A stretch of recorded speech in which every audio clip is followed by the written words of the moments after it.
Tagides. 250 mLs for under 200 bucks, and it actually smells good and beastly? Yeah, let's talk about it. Here's some codes to save you some cash on your next Middle Eastern, niche, or designer fragrances. My name's Neeb, welcome back to AROMATIX. Today we're gonna be talking about a 250 ml fragrance straight from the East, and this is called Ayaam's Taj. This bottle is gigantic. 250 mLs of straight juice. If you thought the Ayaam Perfumes that I have in my collection is big, this is no joke. Pretty similar to a lot of their other fragrances in the lineup, and this is only one of a few that we're gonna be talking about in the very near future, which really isn't spoken on much of, but I walked into one of my local stores that has a lot of these niche fragrances, and I'll link where you can pick this up down in the description if anything I say interests you. So some of the notes for this fragrance includes, at the top we've got orange blossom, and tagides. We've got also ambergris, jasmine, and saffron in the mid, and in the base, fir, leather, and oak moss. So what the hell is a tagide? It's basically marigold. And what the hell does marigold smell like? It's this green fougere-like herb, basically. So very aromatic, and that's exactly what this fragrance smells like. It's an aromatic, leather-based fragrance, and it's perfect for the name. I didn't even think about that until I came here to record the video, and I was like, tagides.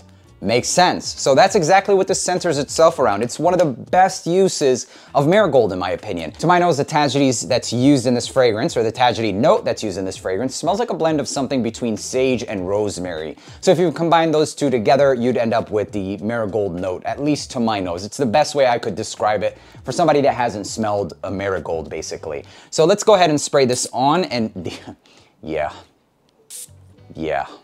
At the very top of this fragrance, you're gonna get a hefty dose of the main note in this, and it's the tagides, aka the marigold. But you also do get an undertone of orange blossom. But both of these notes combined actually work together very nicely. Not only that, but I find the orange or mandarins to usually work the best when it comes to leather combinations. The marigold in the top of this fragrance smells a lot like, if you think of other notes, more common notes, and I'm gonna draw this resemblance. For a lot of you that might not know what marigold smells like, to me, it smells like it's got this combination of pepper along with some sage and a hint of rosemary. So it's not very cooling per se, but it does have similar spicy nuances as something like rosemary would. Much closer to something like sage along with that pepper nuance. So it opens up pretty spicy. It's spicy, extremely aromatic, and then the leather just starts to rumble on up right from the top, honestly. The top is shortly lived with some of that orange blossom and the tagides, but it doesn't really go anywhere. The tagides, that is. The orange blossom in this fragrance doesn't really dissipate until about the first hour, but honestly, there's so many other nuances that really distract me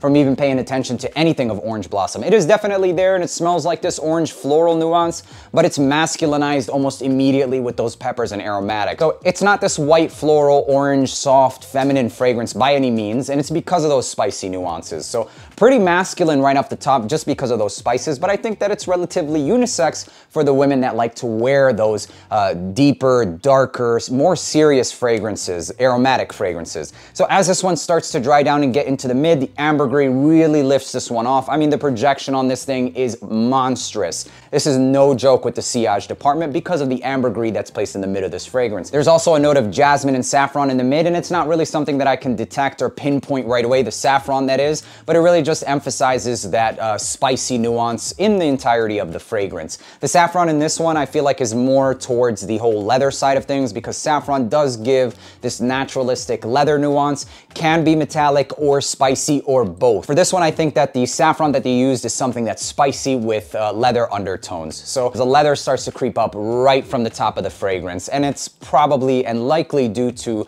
the whole combination of leather and saffron together. Projection monster. And then you also have this jasmine. It really just adds more of this floral nuance, white floral nuance to the entirety of the fragrance, which I think is good. It keeps it from going too one-dimensional, really does give it more body to the whole floral and aromatic nuance rather than just going straight deep, dense, rich leather. As you start getting into the dry down, the fir, the oak moss, and the leather just really solidify the base of this fragrance. The fir starts to shine within the first hour as this fragrance starts to dry down, and it emphasizes the whole green vibe to it. So this is an aromatic, spicy green leather for sure. The marigold does, in my opinion, have some green undertones to it, and the fragrance in its entirety was designed to basically just pass over the pole all the way from the top down to the mid into the dry down. And typically niche fragrances like this are designed in a way to really do that with the whole transition. It's well crafted, it's thought out, it's planned out, and that's exactly what happened with the execution of this fragrance. It's a fragrance that starts off spicy, aromatic, and leathery,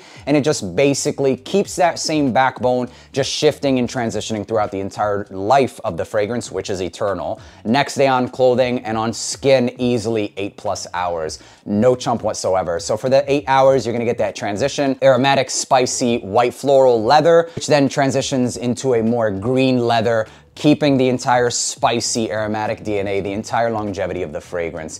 Not freaking bad, really not bad. If you like aromatic, spicy fragrances, this is an awesome fragrance. If you enjoy Imperial by Ayaam Perfumes, you're gonna really dig this one. In my opinion, this one has a little bit more body to it because it is greener, it's a little bit sweeter, and for my taste, I enjoy the sweeter, and even though I'm not crazy about green fragrances, I do love aromatics. So both of them are aromatic leather fragrances. One has a bit more musk, and the other one has a bit more aromatics and green nuances. So a green, spicy, aromatic leather is exactly what this is. A fantastic fragrance. Its use of marigold is not that common, and the fact that they used it and they finessed it in this fashion, I think it's amazing. Spicy, passes down into the saffron and the black. Yeah, check this one out. Taj by Ayaam Perfumes. For performance, it's a 10 out of 10. Scent profile, it's about a 9 out of 10. It's gonna be something extremely bold, extremely strong, and it's not for people who don't like aromatic, spicy fragrances. You gotta like leather, you gotta like aromatics and spices, and you gotta like it strong. Taj by Ayaam Perfumes. Awesome beast mode fragrance. That's pretty much all I have to say about this. I'll leave a links or a couple of links down in the description where you can pick this bad boy up if you're ever so interested in any of the descriptions I used. Make sure to leave a like, hit that subscribe button, and until the next video, peace. Alexa, turn on living room lights.